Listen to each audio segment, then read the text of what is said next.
but then something has got to give. And I'm gonna sit down. I literally have no idea what's gonna happen. I don't know where we're gonna go. Hey, you're still subscribed. Thank you. Wonder why I'm here, or maybe why I haven't been here for 2 years. Like all of 2020 happened and I wasn't here to say anything about it. Lulu, quiet. It's sunny outside and you're a dog. Enjoy yourself. Quiet. Let's start with what hasn't changed. So most of you guys know, even if you don't follow me on Instagram, if you follow me on Instagram, then you're about 50% up to date in what's gone on in my life. If you don't follow me on Instagram, oh baby, we got some stuff to say. All of 2020 happened and it 2020'd on me real hard, like real hard. Another video, but like real hard. I got a job and I thought maybe I can still do YouTube here and there while I work at this job. And then I didn't, but it wasn't necessarily just because I was extremely busy, although I was.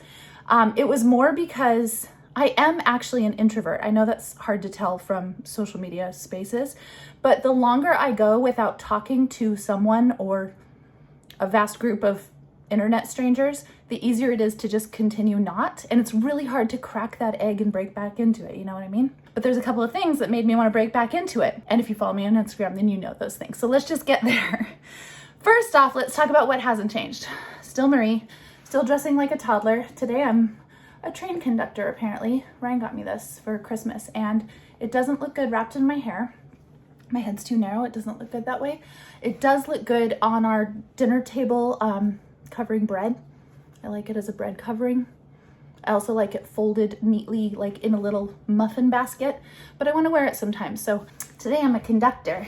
Speaking of jobs, the reason I quit the job is the reason that brings me here today. Wow, I'm still the same girl, still in the same house, still married to the same guy, and still have a bucket of children. The bucket and me are getting slightly larger. If you don't know me, which you should, right? Everybody who's getting this is somebody who just forgot they were subscribed to me 2 years ago and is like, oh yeah, that girl, and clicked on my face.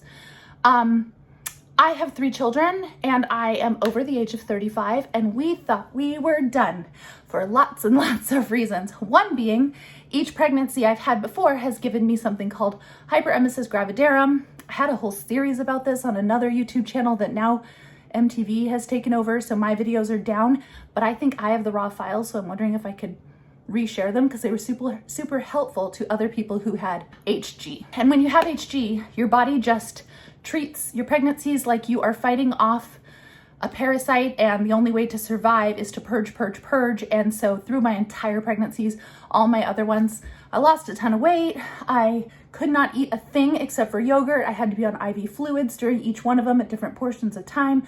In my pregnancies, I dropped 35 pounds with each child, pretty much on the nose each time, which was crazy. It was just rough. I was a human incubator without much human left to me. Main reason, aside being over 35, and aside from the fact that we live in a tiny shoebox, a happy, lovely, delightful, beautiful shoebox, but a shoebox, my doctors had warned me that HG gets worse with each subsequent pregnancy, which I've experienced for the first 3. So out of responsibility of adulthood, we had to stop at 3.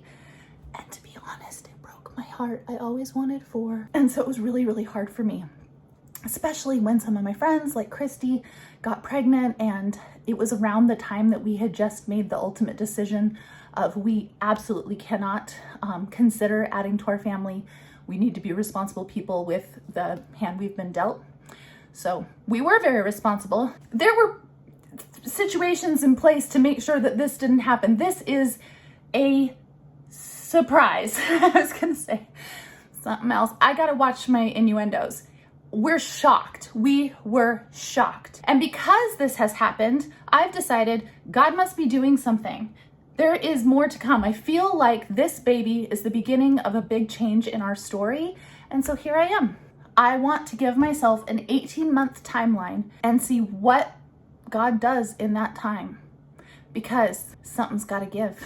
There's a whole new human coming to this family. This is a very small house that I think we're going to have to leave. I will be heartbroken to do so, but in some way we got it. And the housing market's nuts, so I don't know how that's going to happen.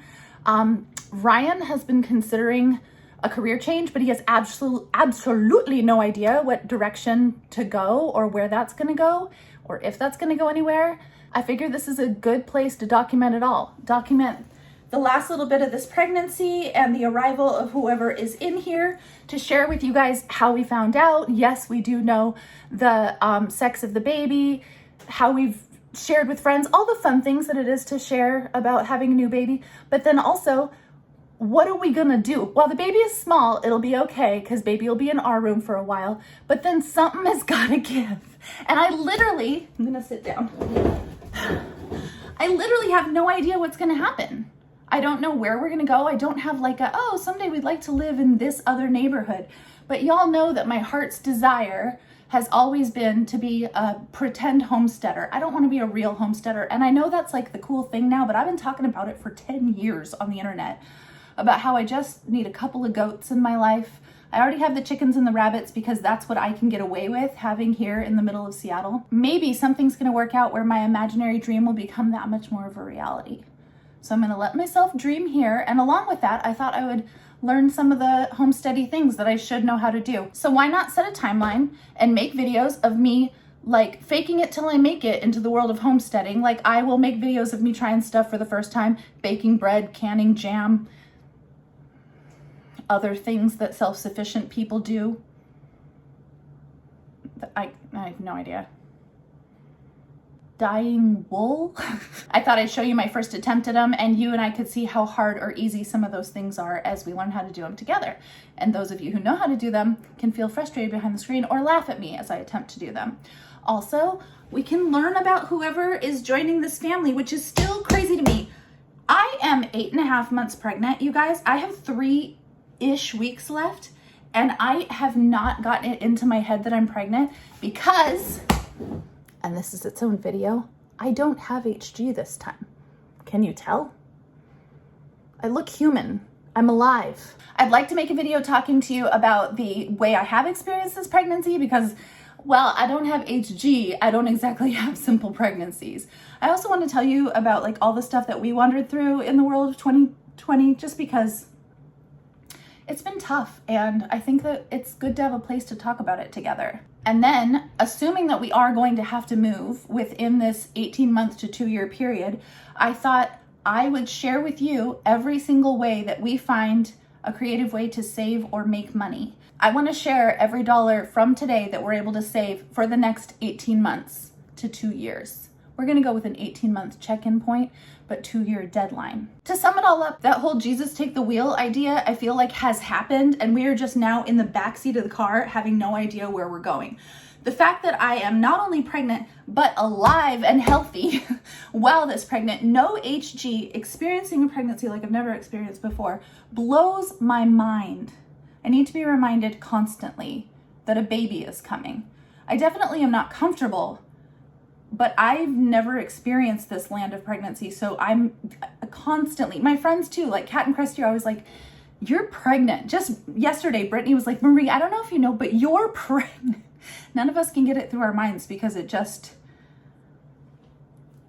such a surprise. The other pregnancies were also like strategically planned, that this has thrown us for a loop and we're in a whole new world. So for my own personal memories, I thought it would be so cool to be able to look back at this girl today who knows that she's on the verge of the unexpected, but doesn't really know what the unexpected is.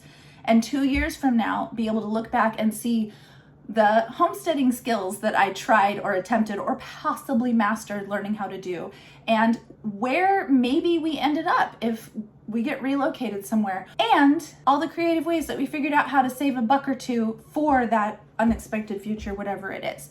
Am I making any sense? The only thing you really need to hold on to is that I'm back, answering all the questions you might have about baby, about this pregnancy, about our future plans of whatever we know, and along with it, you can learn how to do some of the stuff that people on Pinterest and TikTok make look so easy. We'll see if it really is easy or not. We'll be the homesteading guinea pigs. Ooh, guinea pigs, is that something I should have? No. Maybe a regular pig or two. Just the idea that I could have pigs in the future makes me have a twinkle in my eye, and I think it makes my mother-in-law cringe. If you happen to know anybody who used to watch my videos that might be interested to know that I'm back. Will you send this to them or just let them know? Maybe share on Instagram or something that I'm back, because I'm sure YouTube's not going to do it. So I'm counting on the cup of happy. I've missed you. Bye. Pregnant curtsy, but things cracked, you know, just a reminder of my age.